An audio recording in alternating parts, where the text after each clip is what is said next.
We continue our focus on devotion this week as we consider John the Baptist as described in the Gospel of Mark. The Gospel of Mark is widely recognized as the first gospel to be written, the first story about the life of Jesus to be recorded that still survives today, that we know about. Yet it was written maybe 40 years after Jesus' resurrection. This was a time before there was any Christian doctrine. None of that had been developed yet.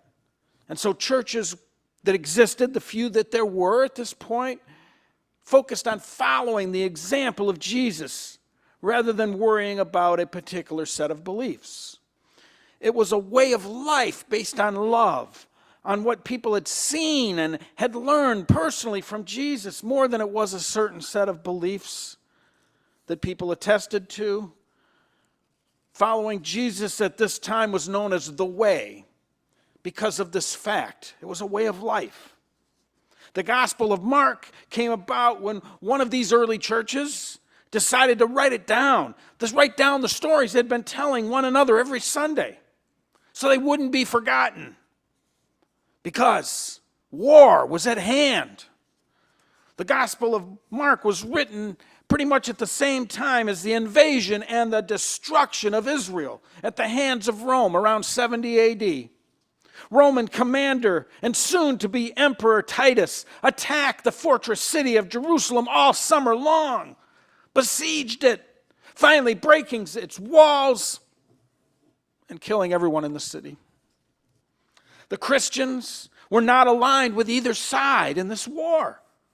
Following the non-violent example of Jesus, they would not fight alongside either the Jews or the Romans. And neither the Jews or the Romans would have accepted them anyway. Likely, Christians were not welcome with the Jews because the Jews saw them as an enemy of the temple.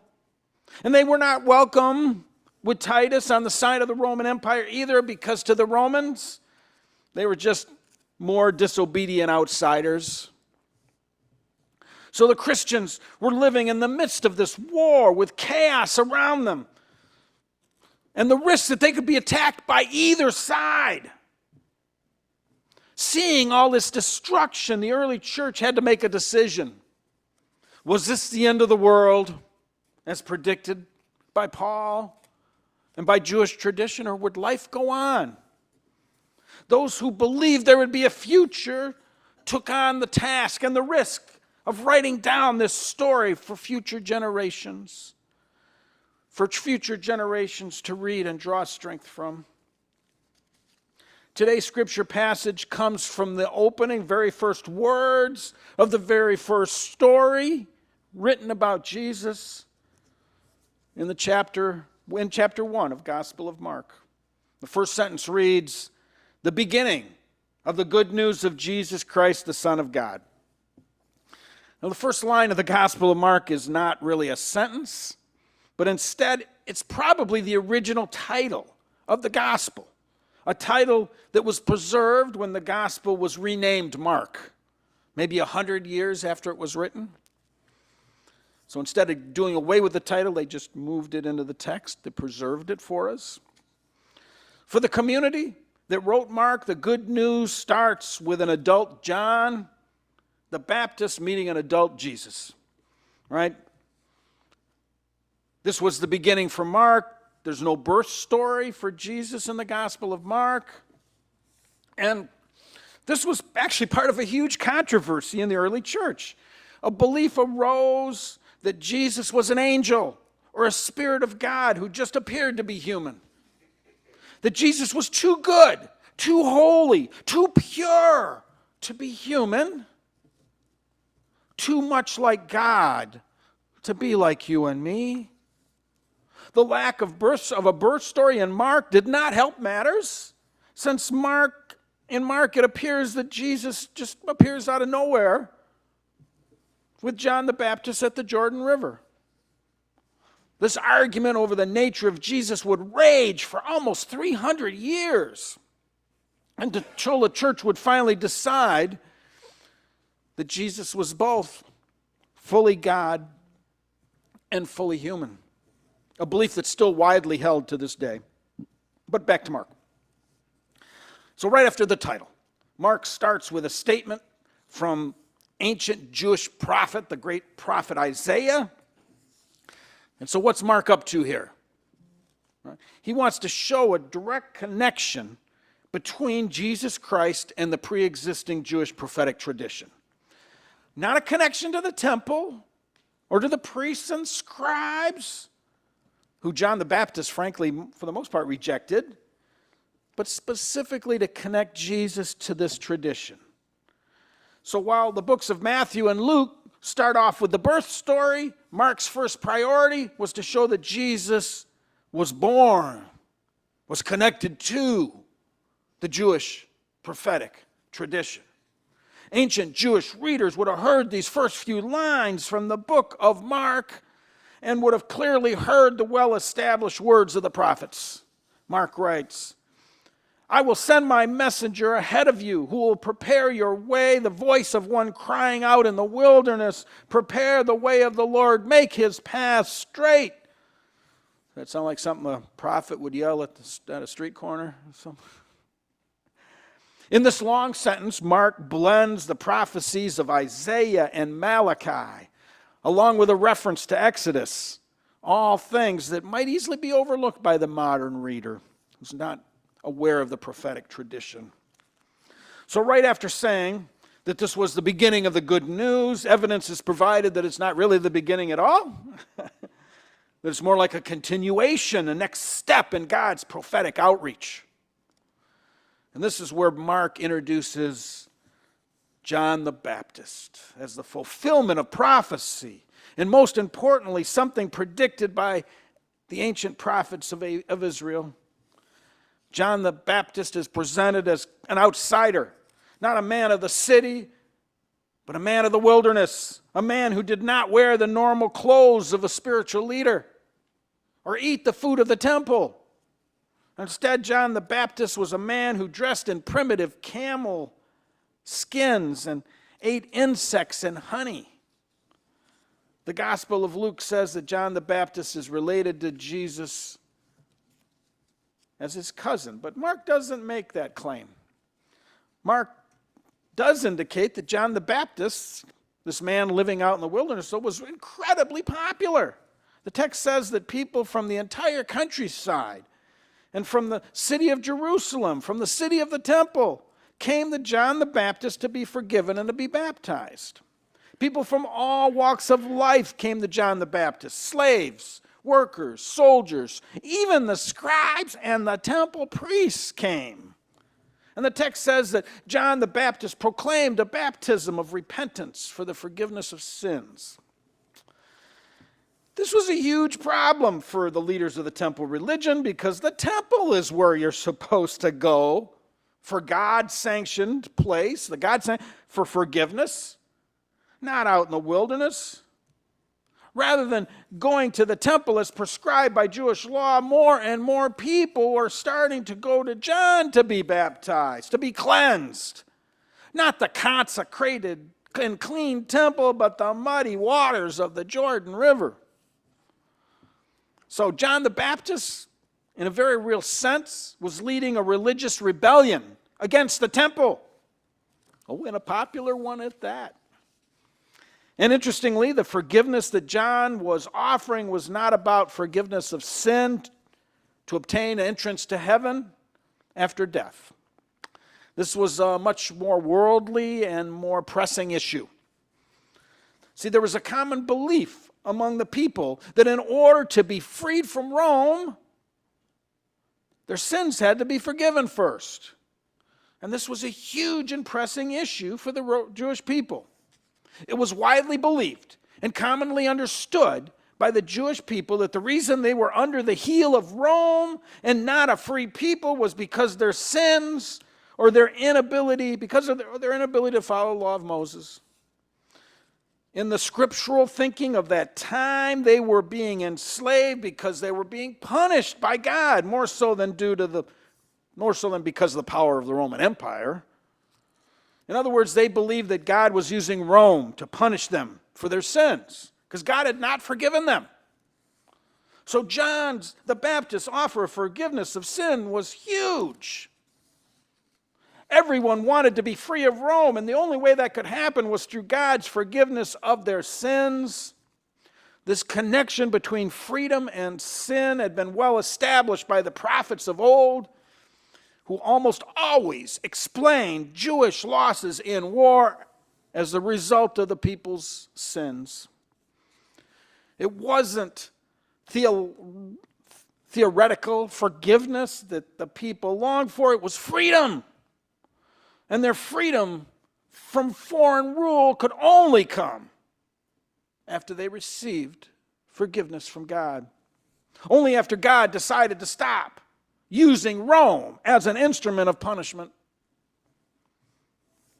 So why did the people think that John the Baptist, this kind of crazy guy, yelling and screaming in the wilderness, why did they think that that was going to work?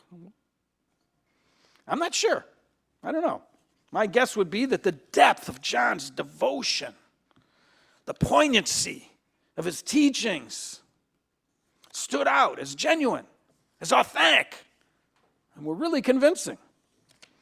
And there's also an awareness that the Jewish people's traditional prayers and their temple rituals and all their sacrifices for the forgiveness of sin had been practiced religiously for many years and had not led to forgiveness, had not led to freedom from Rome.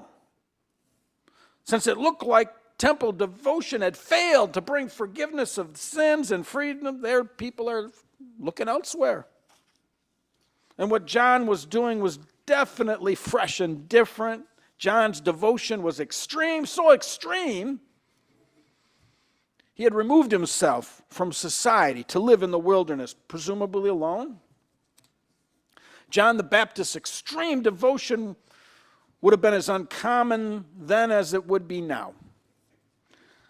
Not just because he separated himself from society or because he trusted God so deeply. He trusted God for his food, his water, trusting in the wilderness to meet his needs rather than trusting in the community food production system. But maybe it was because John's devotion was totally selfless, pointing only towards God and never towards himself, pointing towards Jesus Christ, never holding himself up. And by pointing to God, I don't mean like a sign, hey, there's God coming down the street, no.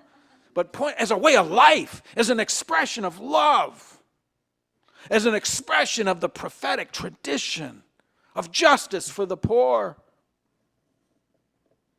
And this offers us maybe a good definition of devotion, which we've been talking about all month.